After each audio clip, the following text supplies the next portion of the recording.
Perkenalkan, nama saya Indra Nuryani, NIM 057, dari jurusan IPA, kelas PSU 19.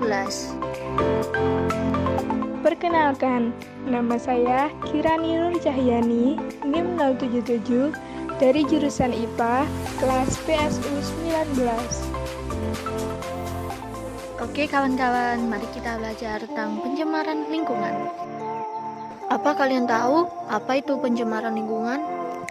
Pencemaran lingkungan adalah masuk atau dimasukkannya makhluk hidup, zat, energi atau komponen lain ke dalam lingkungan, atau berubahnya tatanan lingkungan akibat kegiatan manusia ataupun proses alam. Menurut Damono, pencemaran lingkungan didefinisikan sebagai perubahan faktor abiotik akibat kegiatan yang melebihi ambang batas toleransi ekosistem biotik. Jadi, pencemaran lingkungan juga bisa dikatakan sebagai kerusakan lingkungan. Bahan dalam pencemaran lingkungan terbagi menjadi dua, yaitu degradable dan non-degradable. Yang pertama, degradable.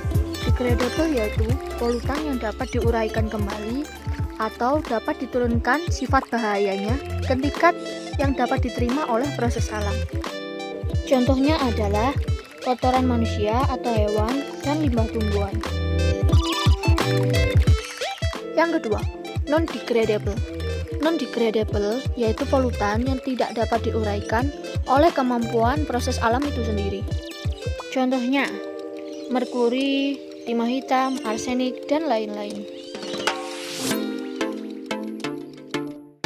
Tahukah kalian ada berapakah jenis pencemaran lingkungan?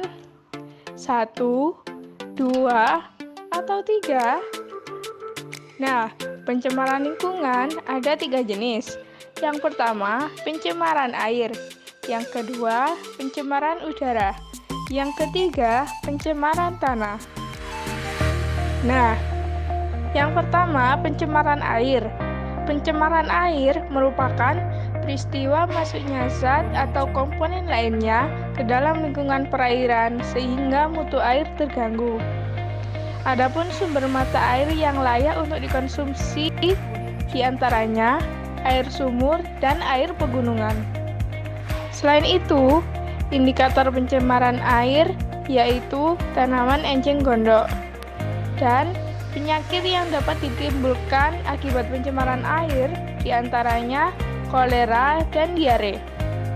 Adapun contoh pencemaran air yang pertama, limbah pabrik yang dialirkan ke sungai dan limbah nuklir dan minyak yang tumpah di laut. Yang kedua, pencemaran udara. Pencemaran udara merupakan peristiwa masuknya zat atau komponen lain ke dalam lingkungan udara. Adapun yang menjadi indikator pencemaran udara yaitu lumut kerak. Dan penyakit yang dapat ditimbulkan akibat pencemaran udara yaitu infeksi saluran pernapasan akut atau biasa disebut ISPA. Kemudian ada asma dan pneumonia.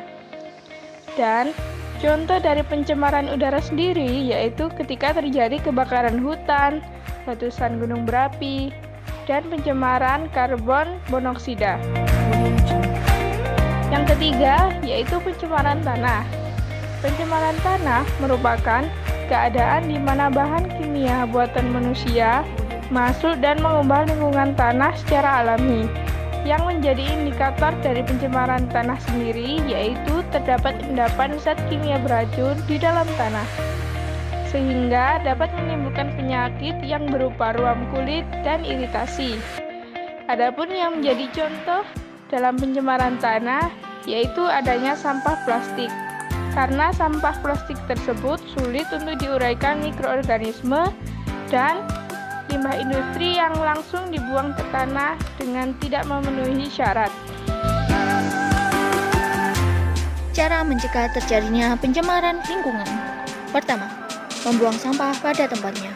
Kedua, penanggulangan limbah industri dan limbah rumah tangga.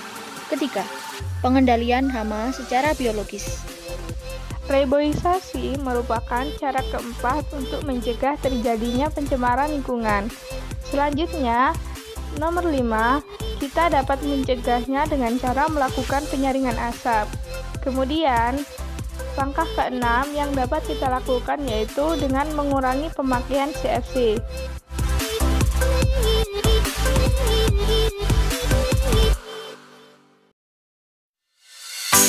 Terima kasih sudah menonton video kami. Thank you. Kamsahamnida. Arigatou gozaimasu. Yeah, yeah, yeah.